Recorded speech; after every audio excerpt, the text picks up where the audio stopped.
Estilo Rami. Oferecimento Sil, a melhor pastilha de freios do Brasil. Rede Pitstop, a sua rede de peças e serviços no Brasil. Life18vezes.com, a maneira mais fácil de armazenar seus exames sem custo.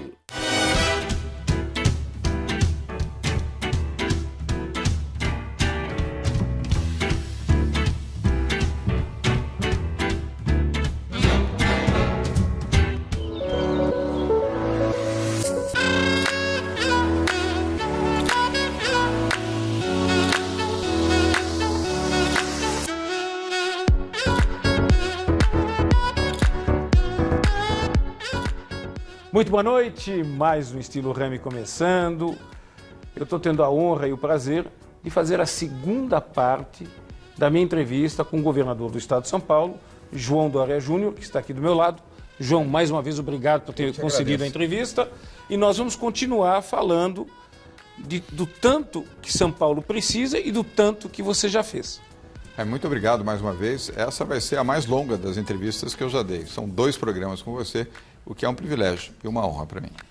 Todo político competente, todo gestor competente, ele tem uma bandeira, uma marca muito positiva. Para mim, uma das suas marcas mais importantes foi o Corujão da Saúde. Isso. Eu achei sensacional. Você colocou a população, não só você resolveu boa parte desse problema, na totalidade, mas nos melhores lugares, com os melhores equipamentos. Você conseguiu implementar isso no Estado? Ou está conseguindo? Boa pergunta, Rami. E a resposta é sim, conseguimos. O Zé Henrique Guerma, que é o secretário da Saúde, que vem também do setor privado, era o superintendente do Albert Einstein, que fica aqui ao lado de onde estamos, no Palácio dos Bandeirantes. Sou conselheiro lá. 30 anos como superintendente do maior hospital brasileiro e 8 anos de outro grande hospital, que é o Sírio-Libanês, onde ele também foi o diretor-geral, foi o seu superintendente.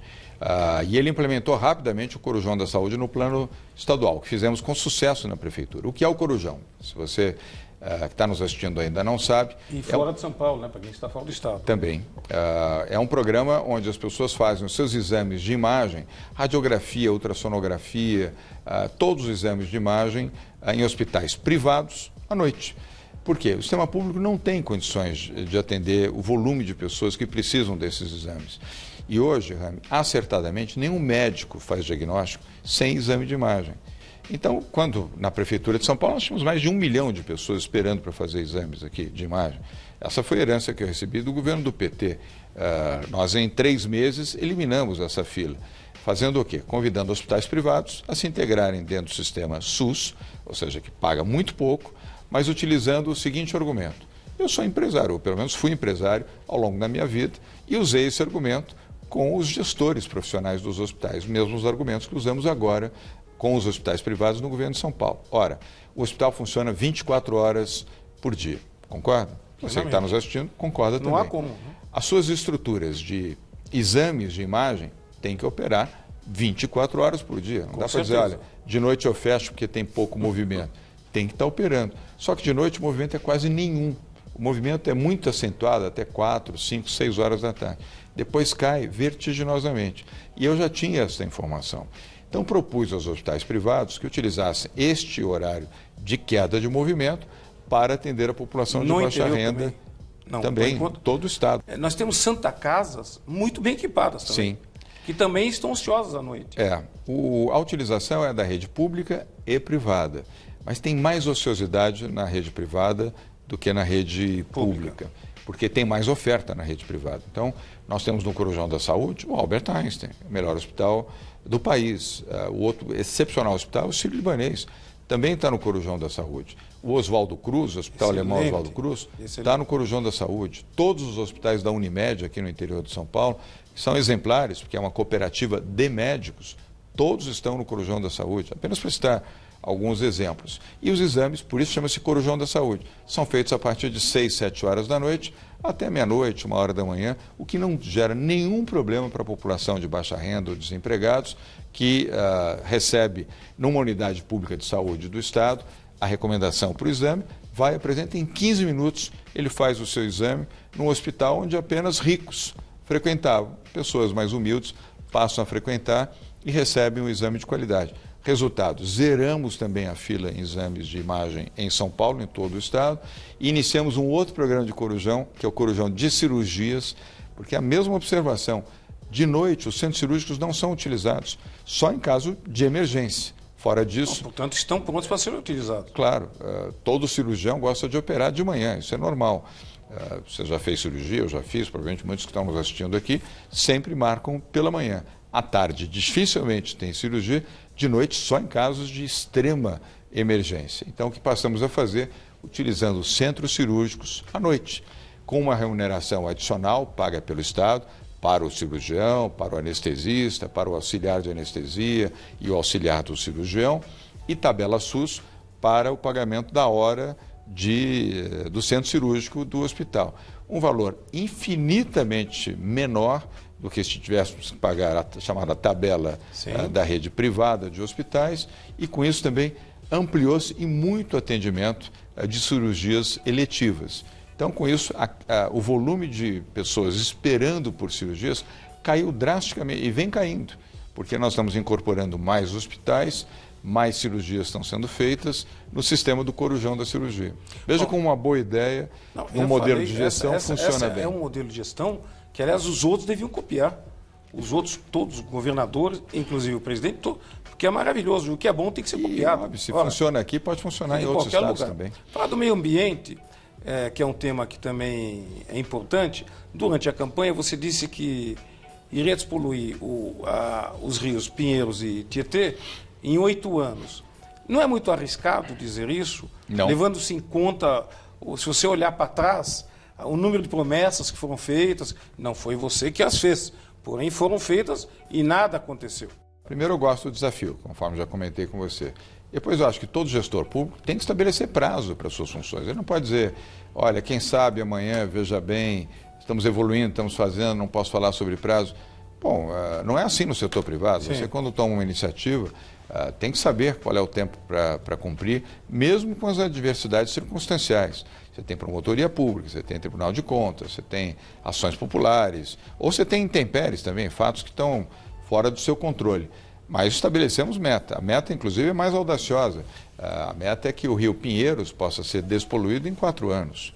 O Pinheiros. Porque Tietê, é menor também, né? Tietê, e não tem a gravidade do problema. É grave, mas não tem a gravidade que tem o Tietê com o esgoto, por exemplo, de Guarulhos, que agora a Sabesp está fazendo o tratamento de água, o tratamento de esgoto, quer dizer, a distribuição de água, água tratada, de qualidade, e também o tratamento do esgoto de Guarulhos, cidade com 1,5 milhão de habitantes, segunda maior cidade do estado de São Paulo, e outras cidades também adjacentes que não tinham sistema de saneamento organizado sob o controle da Sabesp. Vai levar mais tempo, o investimento é maior.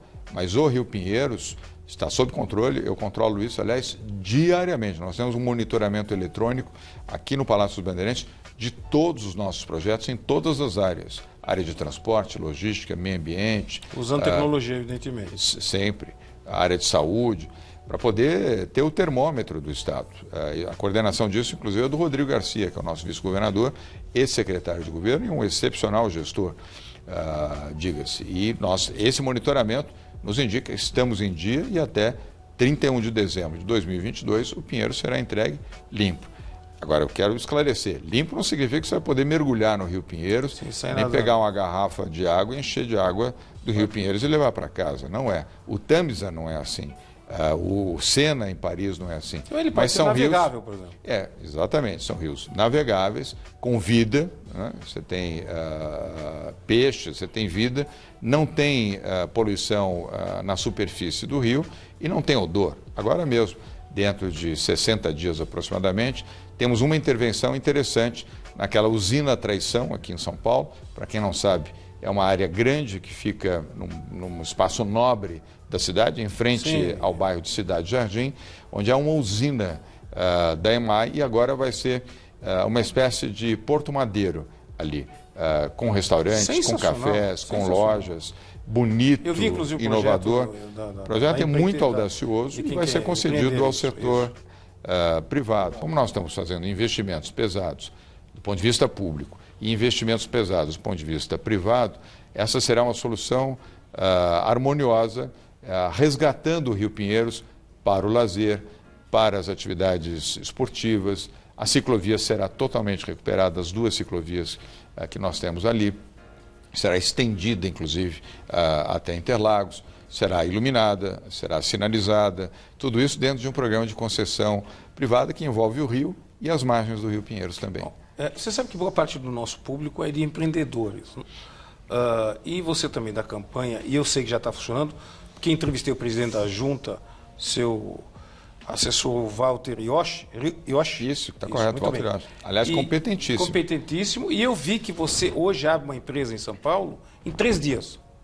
Há casos até de um dia então, já. Em 3 dias. Que é a nossa meta. Mas eu também vi ainda a dificuldade de se encerrar uma empresa. Como é que está? Você vem acompanhando isso? Venho, eu acompanho também. O Walter Yoshi e a equipe vem fazendo um excelente trabalho na Junta Comercial de São Paulo. Já foi 120 dias para abrir uma empresa aqui em São Paulo. Uma vergonha.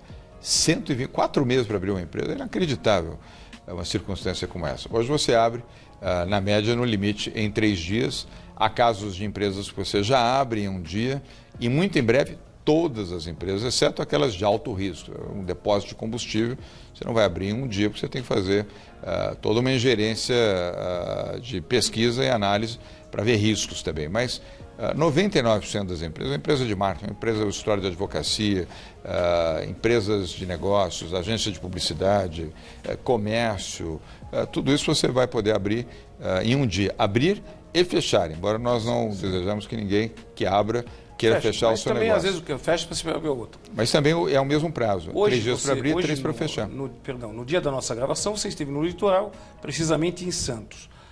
Você vem prometendo, eu já vi, sou usuário das balsas que já estão acontecendo, mas a famosa ponte ligando o Santos ao Guarujá, que vai beneficiar, o pessoal fala, mas é um negócio muito pequeno. Não é pequeno, não. Vai beneficiar uma população enorme. Como é que anda isso? Claro, não é pequeno e nem é só para turismo.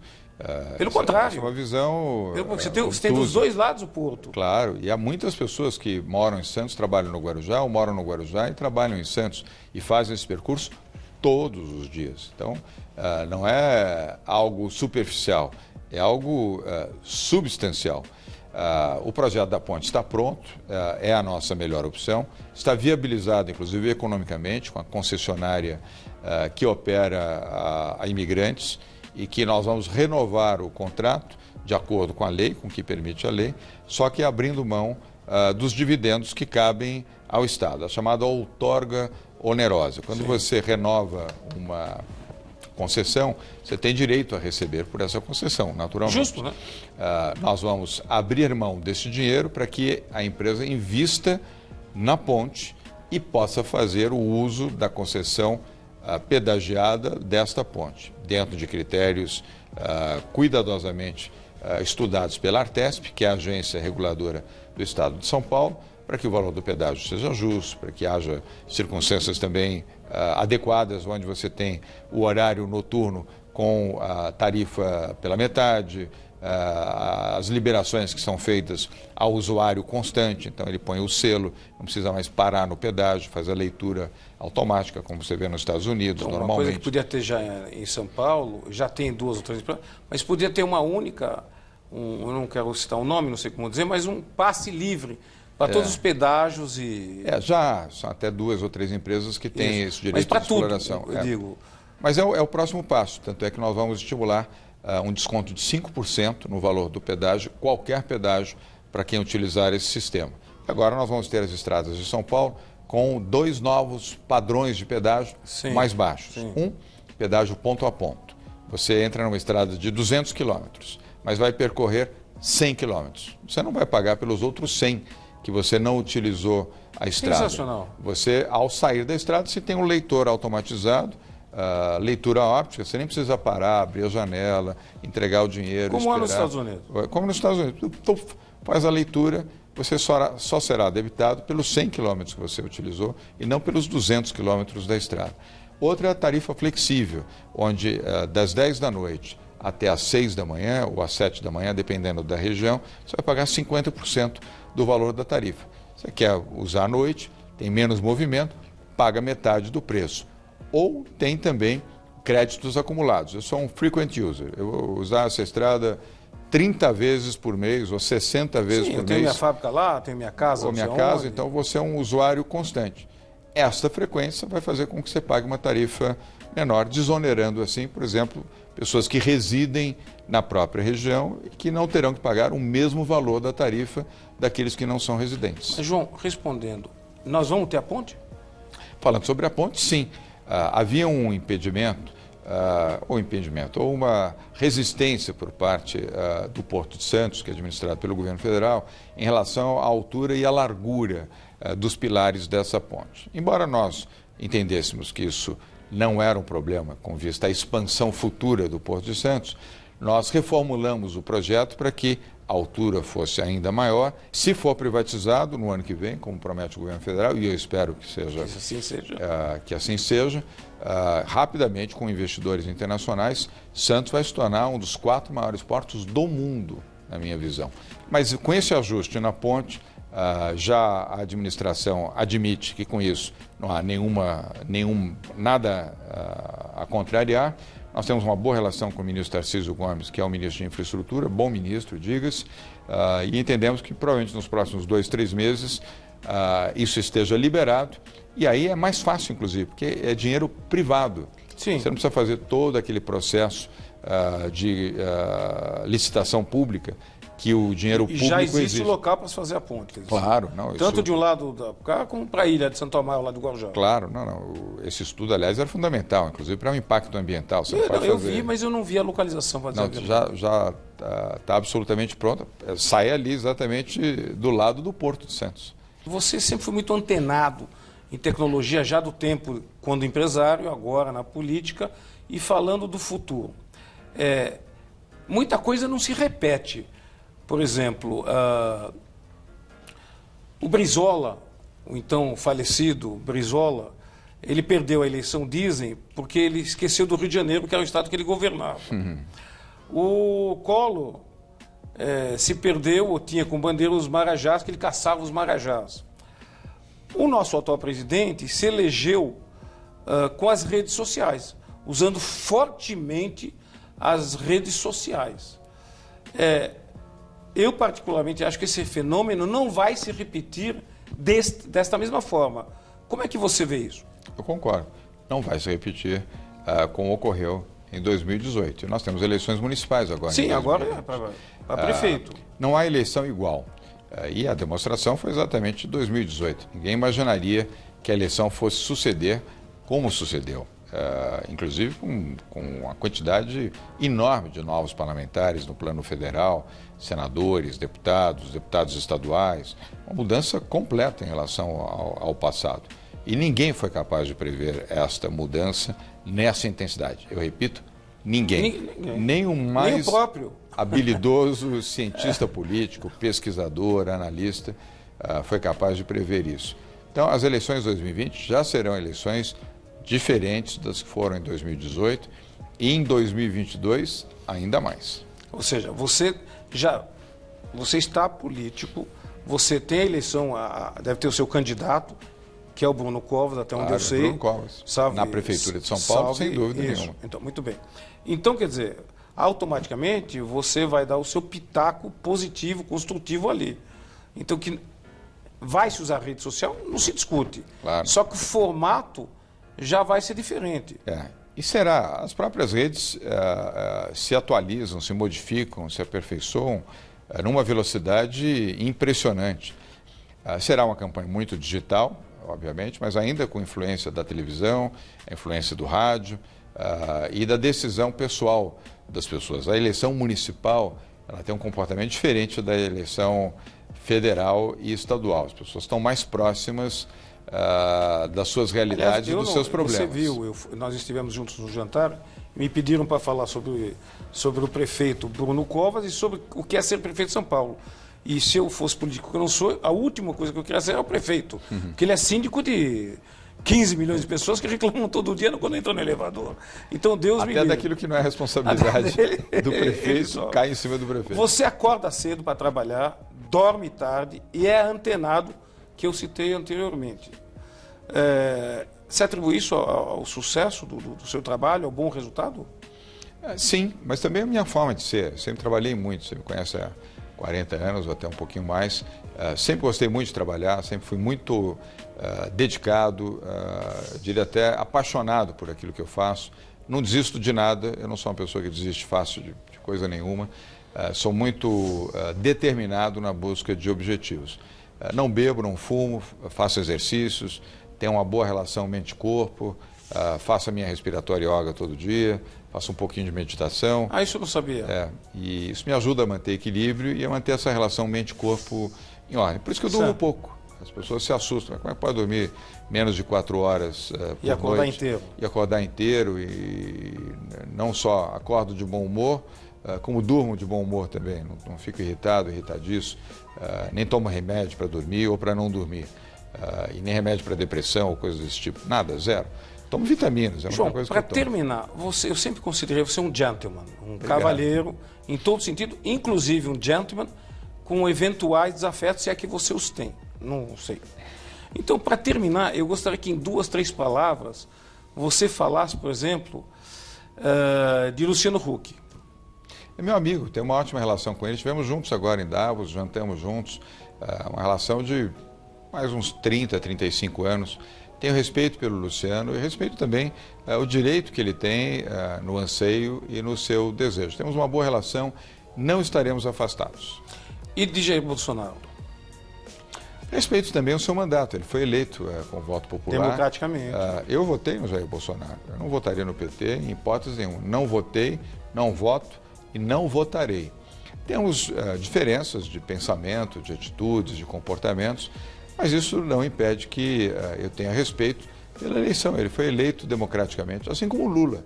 Eu sempre tive diferenças agudas em relação ao ex-presidente Lula, mas nunca desrespeitei o presidente Lula. Eu nunca usei de palavras inadequadas para classificar o presidente Lula, nem produzi fake news. Até quando o chamou de presidiário, porque ele estava preso, né? Não, naquelas circunstâncias, sim. Sim, naquele momento.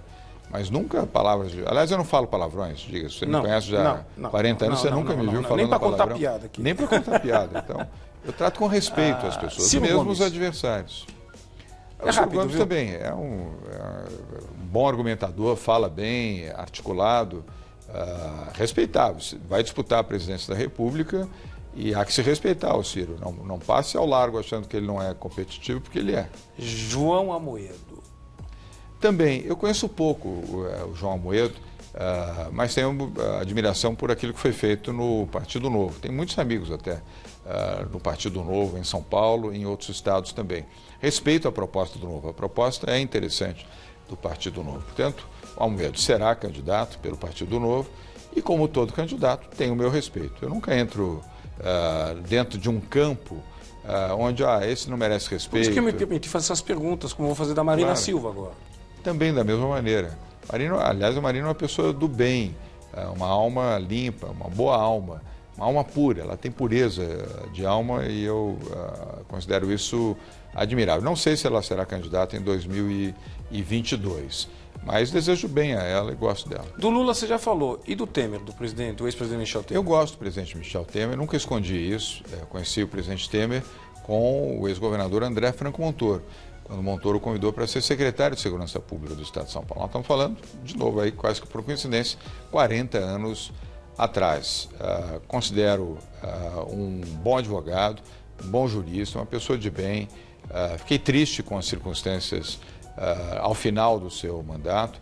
Ele deixou um legado bom para o Brasil. Há gente que não acredita nisso, mas essa é a minha deixou um grande opinião. Não teve tempo. Entre outros legados, a reforma trabalhista, que foi muito importante. A base da reforma previdenciária também foi elaborada no seu governo. Um homem de diálogo, educado, conciliador. Tenho respeito por ele. Henrique Meirelles e Paulo Guedes. Gosto muito dos dois. O Meirelles é o nosso secretário da Fazenda. Sim. Meu amigo também há mais de 3 décadas. Falando de 2, 3 palavras, falar de cada um. E o Paulo Guedes também. Meu amigo, quase fomos sócios numa oportunidade. Tenho muito respeito por ele e gosto. E mantemos essa boa relação. E o nosso amigo Geraldo Alckmin? Tenho respeito também pelo Geraldo Alckmin. Com alguma frequência ele almoça aqui no Palácio dos Bandeirantes, é meu convite. Eu gosto da Lu, dos seus filhos, da vida, da existência e da honestidade do Geraldo. Bruno Covas. Bom, eu sou admirador do Bruno, conheço o Bruno desde pequenininho. Você vê como eu já estou rodado, né? Conheci o Bruno provavelmente com 6 anos de idade aqui no Palácio dos Bandeirantes, onde ele morou com a Lila, a sua avó, e com seu avô. Por circunstâncias, o Bruno viveu aqui nesse palácio onde nós estamos. Ele viveu vários anos aqui. Eu almocei várias aqui com o saudoso Mário Covas. Isso. Aliás, aqui nesse pedaço, que hoje é o gabinete, hoje eu errei o gabinete, e falava, você vai gravar próximo ao gabinete do governador, e eu fui para o outro lado do palácio, não sabia que era do lado de cá. Nós mudamos, nós diminuímos um pouquinho essa área residencial, porque eu não resido aqui, eu moro na minha casa, onde eu sempre morei, não faço uso de nenhuma mordomia aqui do palácio. Embora não seja contrário, porque é um direito assegurado aos governadores. E acho justo, diga-se de passagem. Eu só não uso porque eu tenho minha casa. Aliás, se eu tivesse sua casa, também não faria uso. Desculpe a brincadeira. Mas nós arrumamos o palácio, né? Todo ele, porque isso aqui é patrimônio público. Isso aqui não pertence a mim ou ao futuro governador ou a quem passou. Ao cidadão de São Paulo. Todos os contribuintes são donos do Palácio dos Bandeirantes. Mas voltando ao Bruno, o Bruno tem bom coração, é uma pessoa de bem, ele é correto, determinado, tem essa visão social que ele herdou do avô. Foi a pessoa que eu escolhi para ser o meu vice-prefeito. Ele não foi indicado por ninguém, eu fiz a escolha do Bruno, eu assumi a responsabilidade sobre o Bruno, inclusive, contrariando, inclusive, líderes do PSDB que diziam que não devíamos ter chapa pura, não era nada contra o Bruno, mas que não devíamos ter chapa pura, e eu defendi a chapa pura e com ela vencemos as eleições no primeiro turno em São Paulo. Vencemos Fernando Haddad, Marta Suplicy, Luiz Erundina, Celso Russomano e o tal Major Olímpio, todos foram vencidos por nós nessa eleição. Esse nome me veio agora por conta do seu comentário, Fernando Henrique Cardoso, nosso ex-presidente. Eu admiro o presidente Fernando Henrique Cardoso. Ele já fez prognósticos errados a meu respeito, mas eu nunca deixei de admirar o presidente Fernando Henrique Cardoso. Tenho ótimas conversas com ele. É um sábio, é um prazer você conversar com o presidente Fernando Henrique Cardoso, um homem com uma intelectualidade absolutamente fora do comum, muito agradável de se conversar. Eu respeito e gosto dele. Paulo Scaff? Já foi melhor, as nossas relações já foram melhores. O Paulo tem um lado que eu respeito, que ele é obstinado, mas essa obstinação excessiva pela política numa entidade privada não considero bom. Esse é o ponto que me distancia um pouco do Paulo. Ele tem toda a legitimidade para desejar ser governador, ser presidente, ser prefeito, ser deputado, senador, o que ele entender que possa fazer na sua vida. Só não entendo que essa legitimidade deva estar escudada, amparado numa estrutura paga com dinheiro público e privado, que é a Federação das Indústrias do Estado de São Paulo. Deveria se licenciar ou nem ter feito as modificações estatutárias, porque já está 15 ou 16 anos à frente da Fiesp, isso não é bom. Eu sou contra a reeleição depois de 4 anos e o mesmo pensamento, sentimento vale na área pública, vale na área privada. Um último nome para terminar a entrevista seria da Joyce Hasselman, de quem você andou conversando, né? Todo mundo viu, aberto, e eu gostaria em 2, 3 palavras que você falasse dela. Ela é minha amiga, aliás, minha amiga da Bia, minha esposa, o Daniel, o marido dela, também é nosso amigo. A política não nos afastou, nós somos amigos antes da política, eu e ela. A política apenas nos colocou em campos diferentes. Ela vai disputar a Prefeitura de São Paulo contra o Bruno e provavelmente mais uns 14 ou 15 outros candidatos. Eu vou apoiar o Bruno com a convicção de que o Bruno será eleito, mas isso não vai abalar a minha estima, a minha admiração, a minha relação com a Joyce. Eu a respeito e ela me respeita. Então continuaremos amigos. Essa é a boa política, Rami. Você entende que pode disputar uma eleição, naquele momento ela será a nossa adversária, mas jamais vou perder o respeito, a consideração e a amizade que tenho pela Joyce, mesmo numa disputa eleitoral.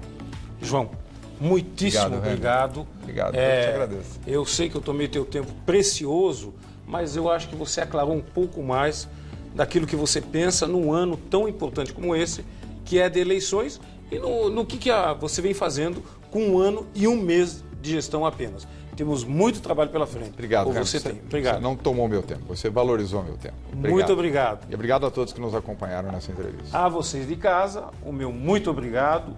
Eu desejo a todos uma excelente semana, um super beijo a todos e até lá. Tchau, muito obrigado.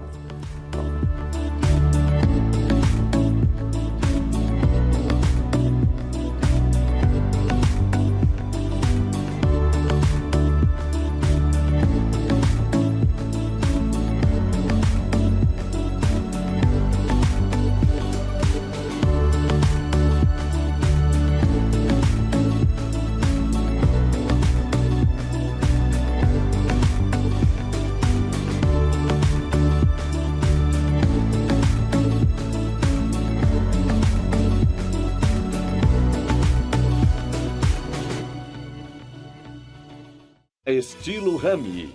Oferecimento Sil, a melhor pastilha de freios do Brasil. Rede Pitstop, a sua rede de peças e serviços no Brasil. Life18vezes.com, a maneira mais fácil de armazenar seus exames sem custo.